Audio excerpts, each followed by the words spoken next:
You have the Samsung Galaxy. This is the A71 5G. Looks like this. Cool camera feature in the back. Yours is not as broken as mine.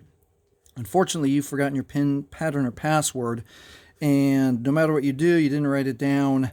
We need to reset the phone. So you already know that. You're going to lose photos. You're going to lose data.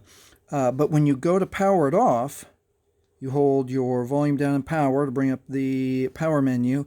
You touch power off, you touch power off again, and you need your pin to turn the phone off, which is kind of funny. So one option is to just let the battery run all the way out. If you need to reset it right now, let's do it this way. So we're going to hold volume down and power, volume down and power. We're going to hold for quite a while here, and we're going to wait for the phone to power off. The screen's going to go blank, and then we're going to let go and then re-hold. Now volume up and power, and we're going to hold until we see the Samsung logo and then let go with both fingers.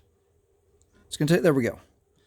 And now we just wait a few more seconds for the Android recovery menu to show up. Right here it is. All right, now with the volume keys, scroll down to wipe data factory reset, press OK with power. Oh, let's read that red warning. If your phone is reset, you may need to enter the Google account information, email address, and password associated with this phone to be able to use it again. You will 100% need to log in with your Google or Gmail account, especially if you've turned on the Find My Device security option or similar security options. This only wipes the screen lock. All right, let's go ahead. We're going to press OK with power. One more time, this cannot be undone. All user data will be erased. Factory data reset, we're going to press OK with power.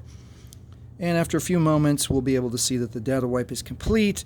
Now it's safe to reboot the system. Press power to reboot the system. Hey, if this has helped you, please like, please subscribe. Thanks for watching.